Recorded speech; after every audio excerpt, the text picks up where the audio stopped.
오늘 우리에게 주시는 우리 하나님 말씀 보겠습니다. 자, 우리는 지난주 설교에서 어디서부터 우리의 신앙이 신앙다운 출발을 시작할 수 있는가? 우리는 지난주 말씀을 들었어요.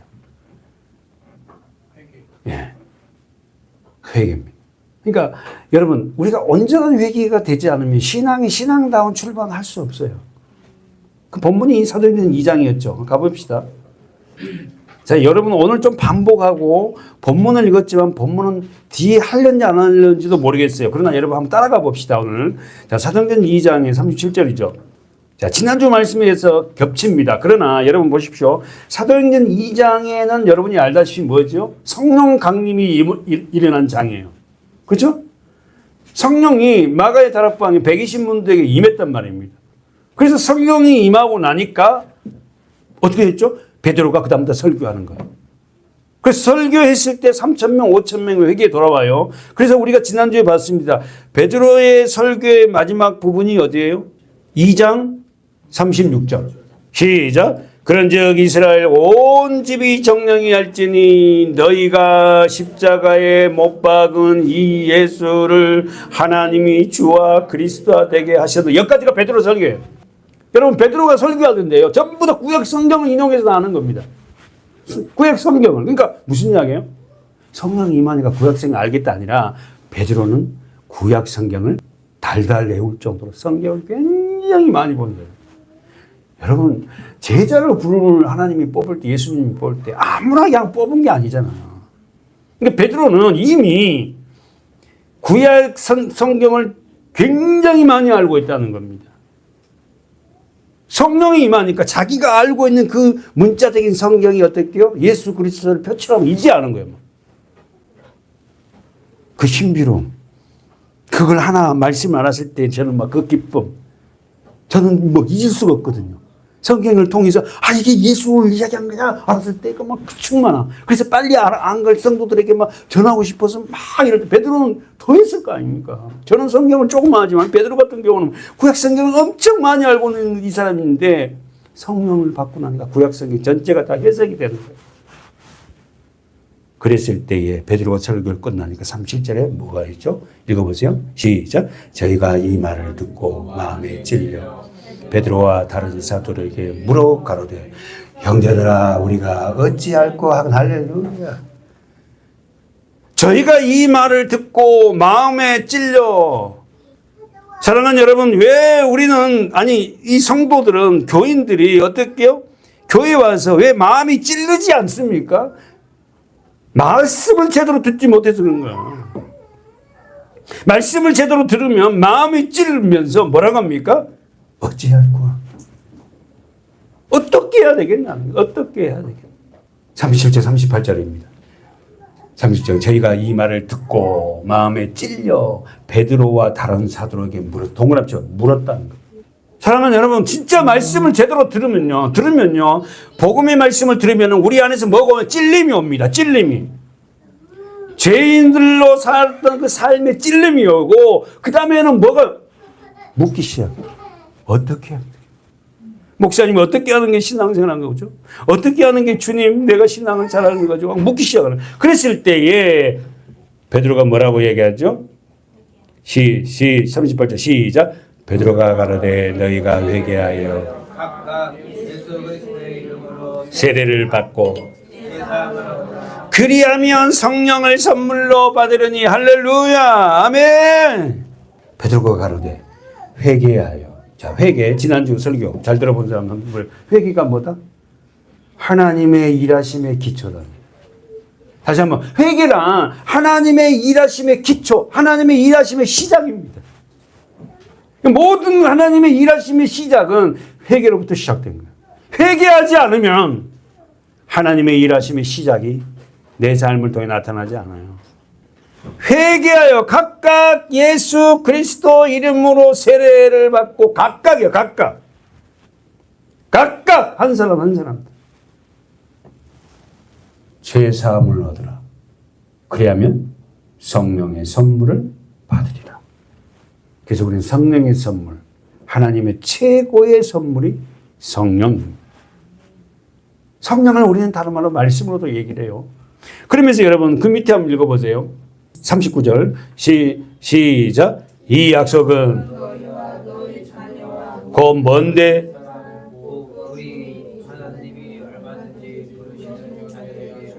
얼마든지 부르신 자에게 하신 거냐. 먼 데 있는 누구든지 부르신 자에게는 그 거리가 문제가 아니다.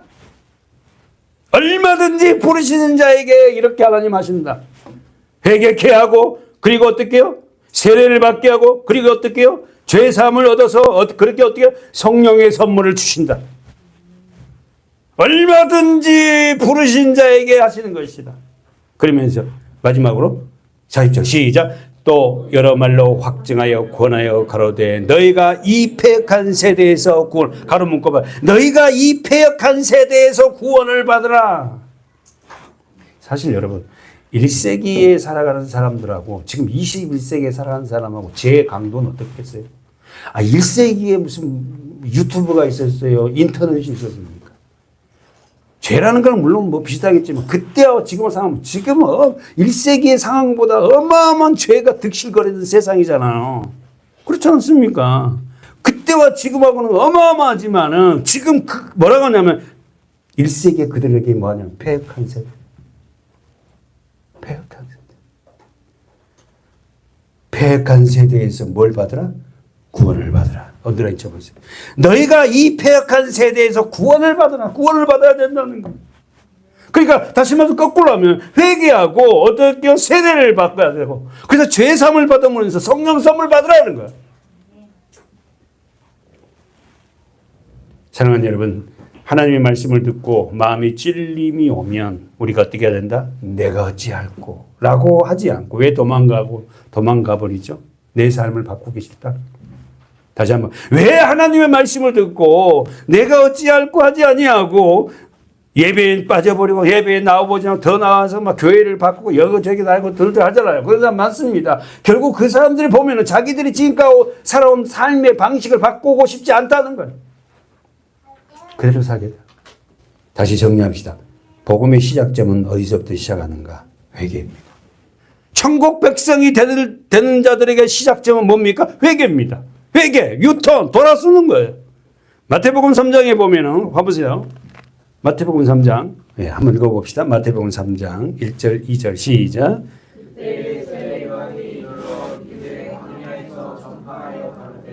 회개하라 천국이 가까웠느니라. 할렐루야. 세례 요한의 설교가 뭐죠? 회개입니다. 여러분 잊지 말아야 돼요. 복음의 시작점. 회개라는 것은 하나님의 일하심의 기초입니다. 여러분 우리가 먼저 하나님 앞에 쓰임받고 싶다 할 때 하나님 반드시 그 사람을요 회개시킨다니까요. 회개시키지 않고는 그 사람을 쓰지 않아요. 하나님 일을 할 수 없다니까. 처절한 회개를 합니다. 진짜 하나님 앞에 그렇게 눈물 콧물 받으며 주님 앞에 회개할 때는 뭡니까? 진정한 축복이 하나님이 나를 통해 일하시는 거예요. 일하시는 거. 그때 세례 요한이 이르러 유대 광야에서 전파해 가르되 회개하라. 천국이 가까웠다. 써보십시오. 천국. 하나님의 나라죠. 더 나가서 천국은 누굽니까? 예수입니다. 그러니까 현재성을 얘기하는 거예요. 현재성. 왔다는 거예요. 근데 우리는 죽어서 가는 천국만 생각하는 게 아닙니다. 여러분, 저와 여러분의 삶 속에서 그 천국은 우리로 침노 들어옵니다. 우리 안으로 들어온다니까. 그래서 우리 안으로 천국이 들어오려고 말씀이 들어오려고 예수가 성령이 들어오려고 우리를 뭐합니까? 회개시키는 거예요. 옛 방식대로 살지 못하게. 옛 방식대로 그렇게 행하지 못하게. 그러니까 내 입장에서 고통이잖아. 다시 한번 가보세요. 마태복음 4장 17절. 읽으세요. 시작. 이때부터 예수께서 비로소 전파하여 가라사대. 무슨 의미입니까? 예수님의 복음의 시작도 회개입니다. 모든 하나님의 백성들의 일하심의 시작이 기초가 뭐냐면 회개예요. 회개. 회개. 이때부터 예수께서 비로소 전파하여 가라사대 회개하라. 천국이 가까웠다. 이 천국은 누구죠? 예수입니다. 예수가 너희 앞에 왔다는 겁니다. 천국을 소유한 자의 모습은 우리는 이렇게 설명을 했어요. 섬기고 살려서 하나 되게 하는 삶을 살라 그래요.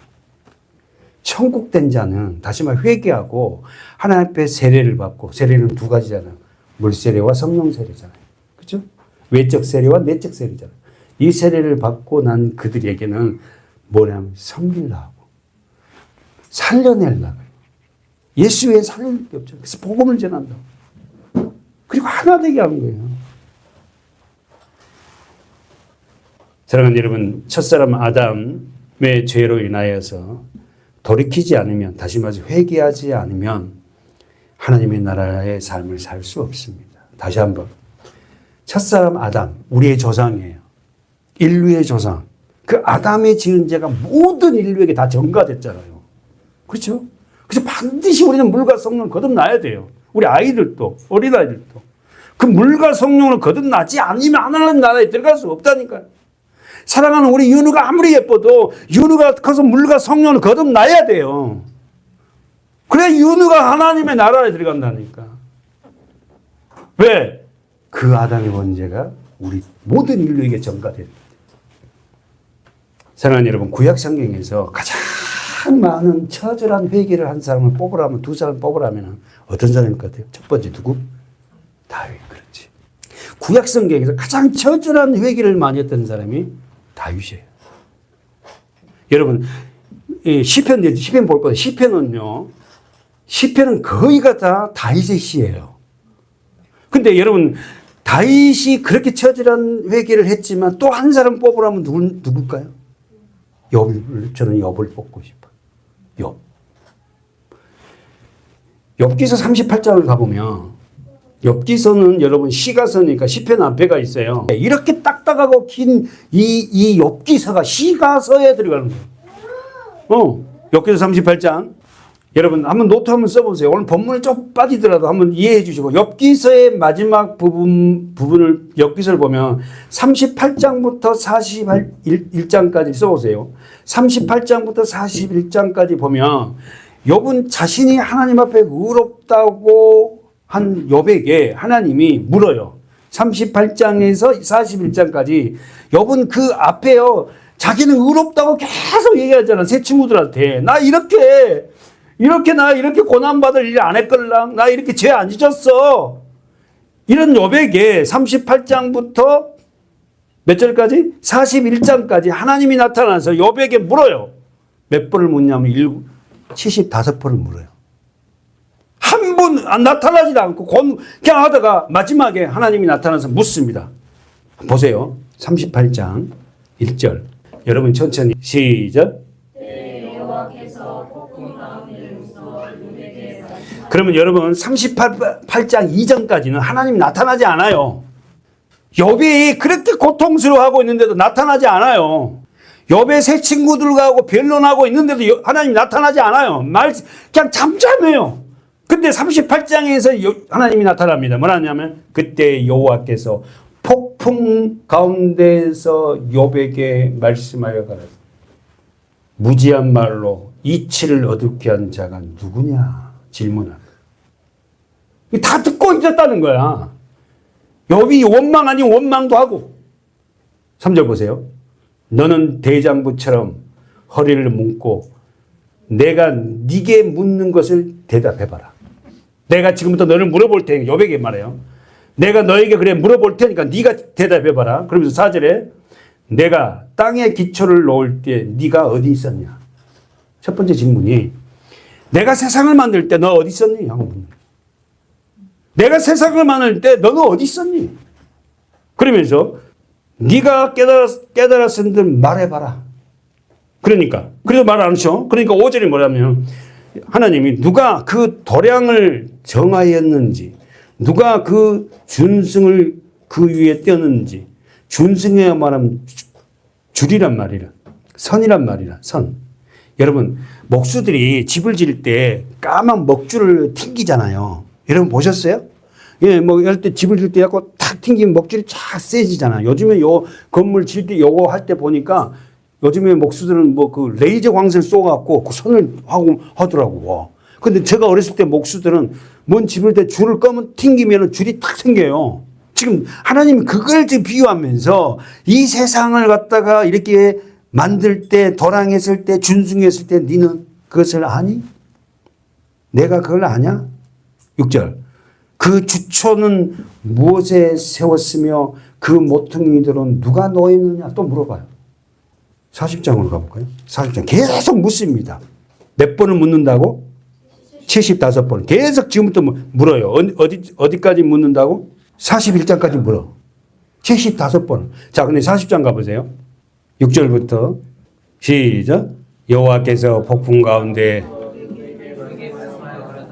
너는 자, 지금 또 내가 물어볼 건데 네 대장부처럼 한번 네가 허리를 동하고 내가 물어볼 때는 대답해봐. 알았지? 이렇게 해놓고는 8절에 제가 이길게요. 네가 내 심판을 패하느냐? 패할래? 스스로 의롭다고 하려 하여 나를 불의하다 하느냐? 욥이 겉으로는 말을 안 해도 자기는 정말 간음도 안 하고 자기는 처절하게 살았는데 내한테 이런 거 오는 것은 하나님 불의합니다 마음을 품고 있는 거야. 그럴 것 같아. 나도 그럴 것 같아. 욥같이 내가 살았다면 나는 그렇게 살지도 못했지만 세상에 자식들이 생일 파티에 하고 나면 어떻게 해요? 자식들이 죄를 지었을까 봐 자식들하고 하나님 앞에 예배 번제를 드려서 하고 혹시 우리 아이들이 10명의 아들 7, 딸 3이잖아. 이 아들들이 딸 아들 하루같이 다 죽거든요. 근데 그러기 전에 욥은 어떻게 해요? 자식들이 생일 파티에 모여서 그렇게 동방이 최고 부자니까 잘 살거든요. 파티하고 나면은 혹시 이 아들들이 딸들이 하나님을 잊어버리고 즐길까 봐 그럴까 봐 데리고 와 또 회개시키고 예배해야 드리고 이런 욥이었다니까요. 근데 이런 일이 일어났으니 욥의 입장에서도 얼마나 억울해. 겉으로는 자기가 하나님을 갖다가 욕하고 있지 않다 할지라 속으로는 이해가 안 되지. 내가 무슨 죄를 그렇게 많이 지었습니까? 이렇게 그럴 법도 하잖아요. 재산은 다 날라가고 자기 아내도 떠나고 자식들을 다 죽어버리고 새 친구가 갖고 위로해 준 게 아니라 막 자기를 향해서 손짓을 하면서 네가 죄지었어요. 네가 그랬잖아. 네 생각해봐. 아니 막 이러지. 그런 욥에게 가장 힘들었던 건 자기 몸에 악창이 또 일어나고 그냥 기아장으로 득득 굴고 그냥 진물이 흐르고 이런 고난 앞에서 욥 나는 이해돼요. 내가 뭘 그렇게 잘못했습니까? 하나님 내가 그렇게 잘못했습니까? 지금 욥은 그렇게 얘기하고 있는 거예요. 하나님 한 번도 대답하지 않으시다가 38장에서 나타나서 이 말씀을 하신 거예요. 다시 한번 보고 제가 말씀드릴게요. 네가 하나님처럼 팔이 있느냐? 네가 하나님처럼 우렁차게 울리는 목소리를 내겠느냐? 욥이 지금 어떻게 한다고요? 우렁차게 울리는 목소리를 내고 있어요. 나는 죄를 지은 적 없다. 나는 하나님 앞에 이런 심판을 받을 만한 그런 일을 하지 않았다고. 때로는 여러분들에게 고난이 왔을 때 하나님 앞에 이런 기도도 한번 하십시오. 하나님 나 이 일 도저히 나는 이해가 안 돼요. 내가 그렇게 하나님 앞에 그렇게 이런 고난과 역경 속을 살아야 할 그런 죄를 졌습니까? 라고 우리는 인간적이지만 인간이니까 말할 수 있어요. 욥처럼 우리에게 그런 고난은 없지만 감추지 말라는 거지. 에? 어떤 사람은 그래 아니야 하고 감추지 말고 자기 속을 하나님 앞에 내놓으라는 거야. 사랑하는 여러분, 욥은 여러분이 알다시피 족장 시대를 살았어요. 그리고는 아브라함과 동시대의 사람입니다. 족장 시대는 여러분 알다시피 아버지가 제사장이에요. 그래서 아버지가 제사장 역할을 해서 자식들과 함께 예배를 해드려요. 대표적으로 족장 시대를 우리 누굴 보죠? 아브라함을. 욥기서 1장을 보면 보통 다 욥기서를 읽다 끝까지 다 완주 못한 이유가 있죠. 너무 그 변론이 지겹잖아요. 욥기서 1장을 보세요. 읽으세요. 시작. 우스 땅에 욥이라 이름하는 사람이 있었는데 그 사람은 순전하고 정직하여 하나님을 경외하며 악에서 떠난 욥을 시작할 때 욥기서 시작할 때 우스 땅이 어디냐면 아라비아 북쪽에 있는 땅이에요. 그러니까 사해 호수에서 그렇게 멀지 않아요. 갈릴리는 저 북쪽이고. 그러니까 우스 땅에 욥이라 이름하는 사람이 있었는데 그 사람은 순전하단 말은 착하고 이 말이야. 착하고 정직하여 하나님을 경외하여 악에서 떠난 사역들. 사랑하는 여러분, 악에서 떠난 사람들에게 보여주는 신앙의 모습은 어떤 모습이다? 순전하고 정직하고 하나님을 경외. 다시 한번. 악에서 떠난 자의 모습은 첫 번째 순전해요. 그리고는 어떻게 정직합니다. 자기가 잘못했다는 것을 인정해요. 그리고 하나님을 경외해요. 하나님을 경외하지도 않고 순전하지도 않고 정직하지 않는 자가 어떻게 하나님의 사람이라고 말할까? 이런 욥에게 예기치 않는 엄청난 고난이 하루아침에 닥쳤어요. 첫 번째 어떻게 했다고? 세 자녀가 다 죽습니다. 여러분 읽어보면. 여기 읽어보시라고 집에 가서. 세 자녀가 하루아침에 다 죽어요. 하루아침에 모든 재산을 다 잃습니다. 그리고는 아내가 떠나고 가장 고통스럽던 아까 말한 모든 걸 잃어버린 그에게 살이 썩어가는 악창이 피부병이 생깁니다. 이런 상황이 여러분에게 많이 온다 하면 여러분은 어떻게 하겠어요? 어떻게 하겠어요? 이유 없이 이런 일이 벌어졌어요. 욥기서 13장을 보십시오. 20절 오직 내게 이 두 가지를 그리하시면 계속 곧 주의 손을 내게 대지 마옵시며 주의 이름으로 나를 두렵게 마옵시옵소서. 계속 그리하시고 그는 나를 부르소서. 내가 대답하리이다. 혹 나로 말씀하시게 하옵시고 주는 내게 대답하옵소서. 이렇게 기도했는데 대답을 안 해요. 하나님 좀 대답 좀 해주세요. 이유 없이 이런 고난이 나에게 왔는데 뭐 때문입니까? 분명히 이걸 하나님이 하신 걸 욥도 알아요. 하루아침에 이 모든 걸 다 잃어버리고 하루아침에 모든 걸 다 끝나버리고 좀 말씀 좀 해주십시오. 그런데 말씀을 안 해줘요.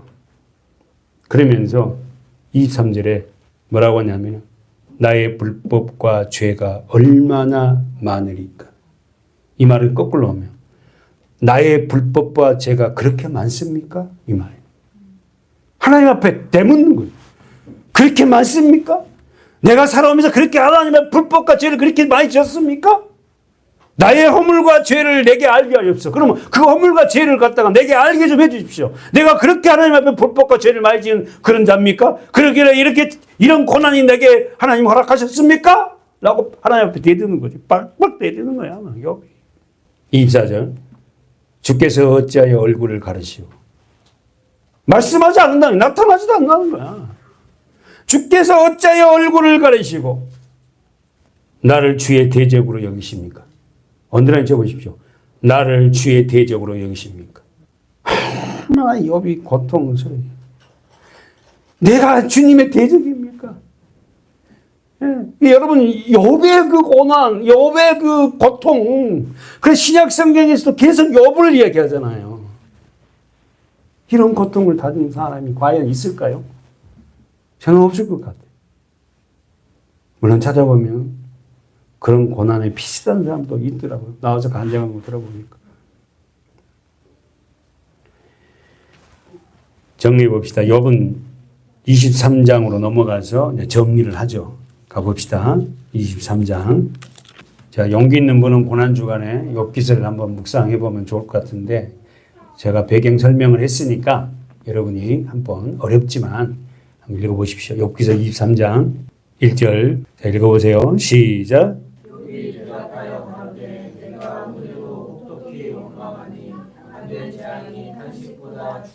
내가 오늘 또 혹독히 원망. 언더라인지 원망.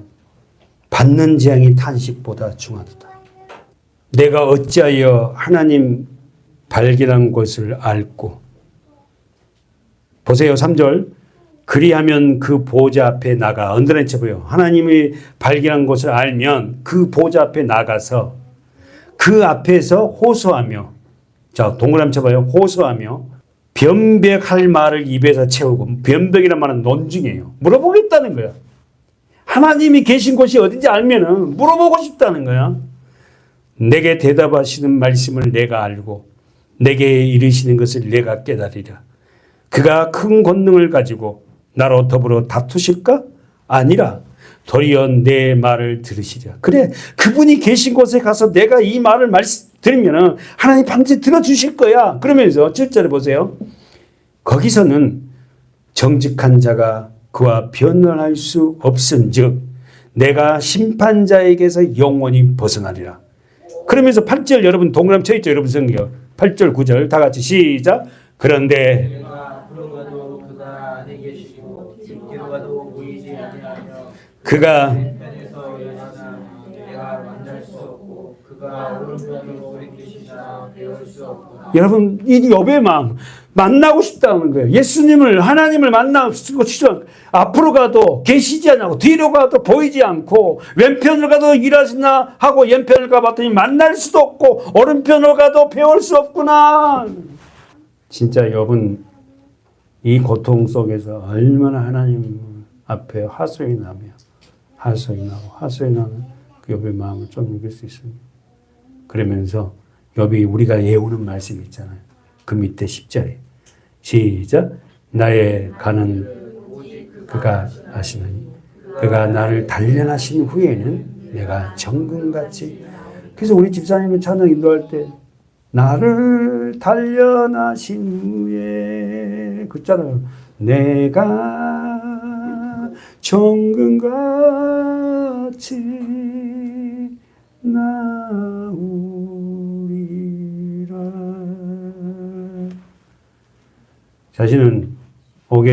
자신에게 닥치는 이 고난은 자신은 이해할 수 없지만 한 것은 하나님이 나를 단련시킵니다. 나는 내가 의인이라고 생각했지만 내 안에도 아직까지 뽑아내야 할 부분들이 있구나라고 욥은 고백을 하게 됩니다. 사랑하는 여러분, 욥기서의 결론은 우리 인생에서 어떤 상황, 이해할 수 없는 고난과 역경이 나에게 올지라도 하나님이 창조자고 주권자이고 그분에게 대해서는 절대 순복하고 신뢰해야 된다는 거예요. 여러분에게 한번 욥기서를 오늘 하나님이 감동 줘서 준비하면서 한번 물어봤어요. 여러분에게 가장 큰 복은 뭡니까? 뭘 것 같아요? 그러니까 주님을 아는 게 가장 복이잖아요. 그러니까 다시 말해서 이걸 해결하면 우리 일상의 평안함을 누리고 사는 게 복이에요. 그때 막 우리는 그게 복인 줄 몰라. 주님을 아는 자들에게 우리에게 평안함을 주시잖아요. 어떤 획기적인 이런 사건들이 없어요. 우리에게는. 그냥 그 일상에 그냥 평안하게 그냥 살아가요. 근데 그게 복인 줄 모르는 거야. 어? 막 어떤 일이 막 일어나고 막 이렇게 돼. 그게 복이라고 생각하는 거예요. 여러분, 주님을 아는 자들의 삶 속에서 그 평온함을 우리 일상에 허락하신 하나님을 감사해요. 아이들 저렇게 잘 크고 아이들이 자라가고 또 가정에서 어떤 큰 문란 없이 이렇게 살아가는 이 자체가 뭐냐면 복이거든요. 여러분 인정하세요? 아멘. 응? 정리합시다. 욥의 결론 뭐라고? 욥의 결론, 예, 하나님은 창조자고 주권자이시며 그분에 대해서 절대 순복하고 신뢰하는 자가 되어야 한다. 이게 하나님의 은혜예요. 그분을 신뢰하고 순복할 수 있다는 게 하나님의 은혜지. 그러면서 결론은 뭐예요? 자신이 존재가 어떤 존재를 고백하며 오늘 서두에 시작했던 말, 회개가 축복이다. 아멘. 두 번째, 회복이다. 써보세요. 회개와 욥기서를 통하여서 결론은 회개와 욥의 가정의 축복. 이렇게 회개와 축복이에요. 그래서 회개와 축복, 욥의 가정, 예. 그러면서 욥에게 일어난 이 축복을 결론은 왔으니까 해결해야 될 거 아닙니까? 마지막 가보세요. 욥기서 42장 가보십시오. 자, 75번이나 하나님이 욥에게 물었다 그랬어요. 근데 욥이 잠잠했어요. 그런데 드디어 이제 욥이 입을 엽니다. 42장 1절에 읽어볼까요? 천천히. 42장 1절입니다. 시작. 욥이 여호와께 대답하여. 자, 드디어 대답합니다. 욥이 여호와께 대답하여 가로되, 자 제가 읽을게요. 2절에 주께서는 무소불능하오며 무슨 경영이든지 못 이루실 것이 없는 줄 아오니. 동그라미 쳐봐. 아오니. 무지한 말로 이치를 가리우는 자가 누구니까. 다시 한번, 다시 성경 보세요. 3번. 무지한 말로 하나님의 이치를 가리운 자가 누구였다? 자신이었다. 욥이었다니까. 그렇죠? 무지한 말로 하나님의 이치를 가린 자였다. 내가, 자 보세요. 내가 스스로 깨달을 수 없는 일을, 자 동그라미, 말하였고. 잠깐만. 내가 스스로 깨달을 수 없는 일을 말하였고. 동그라미 쳐봐요. 스스로 알 수 없고 헤아리기 어려운 일을, 동그라미 쳐봐요, 말하였나이다. 아멘. 지금 욥이 지금 뭐랍니까? 내가 깨닫지 못하고 내가 무지하여서 어떻게요? 말했고 말했습니다. 그러면서 자 4절 다 같이 읽어볼까요? 시작. 내가 말하겠사오니 주여 들으시고 내가 주께 묻겠사오니 주여 내게 알게 하옵소서. 그 다음 시작. 내가 주께 대하여 귀로만 듣기만 하였더니 이제는 뭘로? 눈으로 주를 배우나이다. 그러면서 마지막에 시작. 그러므로 내가, 결국 욥은 어떻게 끝납니까? 회개. 저는 오늘 설교 시작을 사도행전 2장 말씀을 가지고, 우리는 회개를 가지고, 모든 회개는 뭐다? 하나님의 일하심의 기초라 있어요. 무슨 말 이해되겠죠? 진정한 회개가 있을 때에야 진정한 하나님의 일하심이 시작된다는 겁니다. 그래서 하나님의 사람들을 일하시게 만들려고 그렇게 회개를 시켜요. 하나님 앞에 무릎을 꿇게 한다. 하나님 앞에 무릎을 꿇지 않고는 하나님 일을 진짜 할 수 없거든. 모든 목회자들이, 쓰임받는 목회자들 보십시오. 다 저는 거기에 대한 고난도 아니에요. 처절하게 주님 앞에 그렇게 무릎을 꿇게 만들잖아요. 꿇게. 상황을 그렇게 만든다고. 아니, 상황이 그렇게 안 되면 무릎을 꿇을 수가 없단 말입니다. 사랑하는 여러분, 하나님의 일하심의 시작은요, 회개입니다. 그래서 하나님이 종들, 쓰시는 종들을 그렇게 회개를 시키기 위해서 환난과 고난과 역경을 허락하시는 거예요. 사랑하는 여러분, 우리의 신앙의 시작은 회개입니다. 너희가 회개하여 각각 예수 그리스도 이름으로 세례를 받고 죄 사함을 얻으라. 그리하면 성령을 선물로 받으리라. 그러니까 성령의 선물이 오기 전에 우리가 하나님 앞에 처절한 회개예요. 그리고 세례입니다. 그리고 어떻게 죄 사함을 받는 우리들에게 하나님의 말씀이 꿀송이처럼 들어가기 시작하는 거예요. 이걸 놓지를 못하는 거예요. 말씀. 오늘 본문 마가복음을 조금 보고 우리 마치도록 하겠습니다. 사랑하는 여러분, 이 마가복음을 통해서 예수님께서 우리에게 주시는 말씀이 참으로 귀합니다.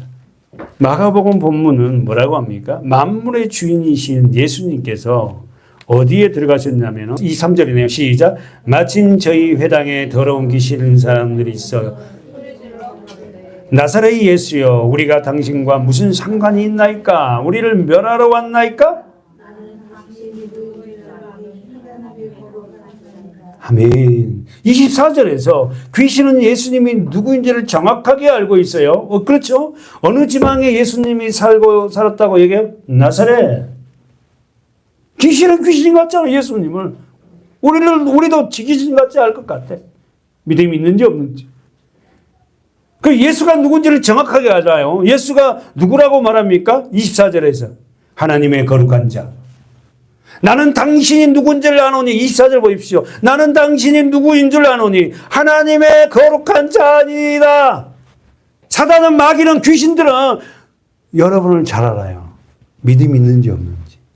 예? 예수님을 진짜 사랑하는지 아닌지 한다니까. 그래서 예수님을 사랑하고 믿음이 없는 자는 건들지도 않아요. 정확하게 알아요. 누군지를. 사단의 정체가 드러나니까 그들은 먼저 뭐하죠? 항복합니다. 항복해. 자기 존재를 드러내. 지난주 말씀 있죠. 빛이 들어오니까 어둠이 밝혀집니다. 사랑하는 여러분, 귀신 들린 자들이 예수님을 정확하게 우리 이 말씀하고 맞췄잖아요. 예수님은 귀신 들린 자를 통하여서 자기 정체가 알려지기를 원치 않는다 했어요. 조용하라 했어요. 거룩한 자라 그랬더니 25절에 시작. 예수께서 꾸짖어 가라사대 잠잠하고 그 사람에게 나오라 하시니 그렇잖아요. 뭐 예수님은 누구를 통해서 자신이 하나님의 거룩한 자인지 알기를 원한다고? 저와 여러분의 입술을 통하여서 저의 입술을 통하여서 예수가 누구지를 거룩한 하나님의 거룩한 자 메시아인지 그리스도인지를 알기를 원하신다는 겁니다. 그래서 베드로에게 물었잖아. 지휘야, 너희는 나를 누구라 하니? 그랬더니 시몬 베드로가 주는 그리스도시요 살아계신 하나님의 아들이십니다. 너는 나를 누구라 하니? 그러니까 예수님이 뭐라죠? 세상 사람들이 예수님을 말하는 관심이 없어요. 여러분이 과연 한 사람 한 사람이 예수를 어떻게 고백하고 있냐는 거예요. 주는 그리스도시요 살아계신 하나님의 아들입니다. 진짜로 바요나 시몬아 네가 복이 있도다. 그 신앙 고백의 반석 위에 교회를 세우려니 음부의 권세가 무너지지 못할 것이다. 엄청난 축복을 받죠. 근데 베드로는 예수님이 십자가에 죽을 때 3번 부인하죠. 왜 부인하는 거예요? 아니 그렇게 그리스도로 고백하고 막 그냥 하나 예수님 앞에 그렇게 칭찬을 받았는데 왜 고백해요? 물과 성령으로 거듭나죠. 다시 말해서 예수님이 십자가에 죽기 전이잖아요. 예수님이 십자가에 죽고 난 후 성령이 부어진 베드로의 모습과 성령이 부어지기 전에 베드로는 판이하게 다르잖아요. 무슨 이야기하는 거예요? 여러분의 신앙이 예수 그리스도의 십자가, 다시 말해서 회개하고 어떻게 해요? 세례를 받고 그리고 우리 과정들 그리스도의 십자가로 이 복음으로 완성되지 않으면 저와 여러분의 신앙도 베드로처럼 담당할 수 없다. 사랑하는 여러분, 시몬 베드로가 이토록 지칭받은 이유는 첫 번째, 예수님이 누구신지 정확하게 알았다. 여러분 한번 써보세요. 예수님이 누군지 정확하게 알았다. 주는 그리스도시요 살아계신 하나님의 아들. 그리스도가 뭐예요? 구원자, 기름 부음을 받은 자. 이 그리스도란 말이 헬라어고 히브리어는 뭐죠? 메시아. 그렇잖아요. 메시아예요. 메시아. 구원자라니까. 예수가. 근데 구원자 모습이 그 모습이야? 하고 죽여버린 사람은 유대인입니다. 구원자가 돼갖고 메시아 돼갖고 그렇게 볼품없이 그래도 네가 메시아라고? 세상은 이해하지 못해. 복음은, 말씀은. 교회도 세상이 이 얘기하려고 더 화려해야 되고 더 잘된 모습 보여줘야지 세상이 교회를 들어오고 이해한다는데 진정한 복음은 아니에요. 사람이 많이 모이니까 공간이 필요하다 해서 건축을 한 건 이해가 되지만 사랑하는 여러분, 시몬 베드로가 이토록 칭찬받는 이유는 첫 번째, 예수님이 어떤 분인지를 정확하게 알았다는 거예요. 그러나 이런 위대한 고백을 하고 엄청난 칭찬을 들은 베드로는 예수님을 모른다고 3번 왜 부인했죠? 예, 십자가와 부활, 성령의 말씀이 부어지지 않으면 죽음 앞에서, 고난 앞에서, 생활 속에서 진정한 신앙을 고백할 수가 없다. 그렇다면 오늘날 성도들도 예수 그리스도의 십자가의 의미를 알지 못하면, 다시 한번, 오늘날 우리 성도들도, 우리 교회 성도들도 예수 그리스도의 십자가의 의미를 정확하게 알지 못하면 생활 속에서 진정한 신앙 고백은 없어요. 삶 속에서 진정한 신앙 고백을 못해. 삶 속에서 신앙 고백을 못한다는 것은 십자가와 그 영광을 모르는 거예요. 그냥 문자적으로 아는 거지 그 십자가의 의미를 생명으로 내 안에 들어오지 않았기 때문에 그냥 막 어릴 때부터 들어갔고 그 십자가 죽었다는 건 알아. 근데 그 십자가와 나와 관계가 없다니까요. 그러니까 내 삶 속에서 그 영광이, 그런 고백이 나타나지 않는다고. 신앙은 삶이라며요. 삶 속에서 보면 그 사람이 신앙이 있는 거 없는 걸 알지 않습니까? 사랑하는 여러분, 십자가 전 베드로의 모습과 십자가 후 베드로의 모습은 완전히 다른 사람입니다. 시편 118편 가보세요. 여러분은 어떠세요? 시편에 대해서 은혜를 많이 받습니까? 예전에 나는 시편에 대해서 그렇게 많은 은혜를 받지 못했는데 요즘은 시편 은혜가 얼마나 많이 있는지 몰라요. 유선의 집사님 6절 한번 읽어보세요. 여호와는 여호와는 내 편이시라. 내게 두려움이 없나니 사람이 내게 여호와는 내 편이시다. 세상에 내게 두려움이 없나니 사람이 내게 어찌하겠느냐.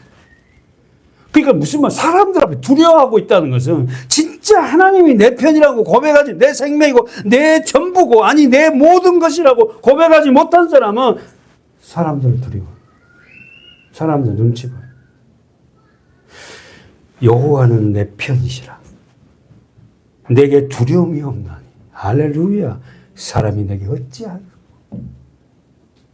유상희 집사님. 여호와께서 내 편이 되사 나를 돕는 자 중에 계시니 그러므로 나를 미워하는 자에게 보응하시는 것을 갚으라. 내가 보리로다. 할렐루야. 나를 미워하는 자에게 보응하시는 것을 내가 보래. 보응이 뭐예요? 갚아준다는 거 아닙니까? 여러분이 갚은 게 아니라 하나님이 여호와께서 갚으신다는 거예요. 여러분을 미워하고 싫어하고 여러분을 대적하는 자들. 좋은 성문이 8절. 여호와께 피함이 사람을 신뢰함보다 나으며 여호와께 피함. 여호와께 어떻게 피하죠? 좋은 성문이. 여호와께 어떻게 피해요? 교회 와야 돼요? 그럼 피한 거예요? 직장 가지 말고 교회 가만히 있으면 피하고 있는 거예요? 어떻게 한 거예요? 여호와께 피하다는 게 뭔 말이에요? 사람을 신뢰함이 나으는 여호와께 피하다는 게 어떤 거예요? 말씀. 그 말씀을 생명으로 받아들고 믿고 살아가는 거. 막 기도는 올라가지 피하는 겁니까? 우리 삶 속에서 신앙. 9절. 김예림 집사님. 여호와께 피함이 방백들을 신뢰함보다 낫도다. 계속. 열방이 나를 에워쌌으니 내가 여호와의 이름으로 저희를 끊으리로다. 열방이 뭐예요? 세상. 여러분의 삶 속에 직장 생활에 여러분을 갖다가 애들른 사람들 많을 거예요. 그러면서 자 11절 우리 다 같이 읽습니다. 시작. 저희가 나를 에워쌌으니 내가 여호와의 이름으로 저희를 끊어. 할렐루야. 우리를 에워싸는 무리들이 있어요. 그러나 그들은 여호와의 이름으로 끊어질 것이라. 실망하지 마세요. 예.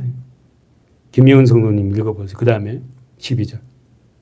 저희가 불과 같이 나를 에워쌌으나 가시덤불에 불같이 소멸되었나니 내가 여호와의 이름으로 저희를 끊으리로다. 벌에 에워싸서 봤어요? 목사님 군대 생활하면서 벌집을 잘못 건너갔고 우리는 야산에서 생활을 많이 했기 때문에 엄청 무서워요. 무조건 도망가야 돼요. 자, 그럴지라도 어떻게요? 벌같이 나를 에워싸도록 가시덤불에 소멸되어서 내가 여호와의 이름 저희를 끊을 수 있다. 이게 됩니까? 우리 김영은 성도님, 그렇게 벌과 같은 자를 나를 에워싸도 여호와의 이름으로 그들은 다 소멸될 거라 믿고 여호와의 이름을 의지하고 말씀으로 살아가는 우리 성도 되시기 바라요. 아멘. 마지막입니다. 13절 다 같이 14, 15, 16, 17절까지 시작. 내가 나를 미쳐 넘어뜨리려 하였으나 여호와께서 나를 도우셨도다. 여호와는 나의 능력과 찬송이시요 또 나의 구원이 되셨도다.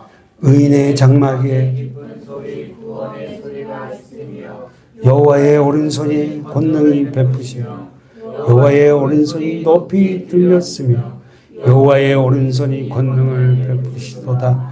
내가 죽지 않고 살아서 여호와의 행사를 동그라미처럼 내가 죽지 않고 살아서 여호와의 행사를 선포하리로다. 할렐루야. 기도하겠습니다.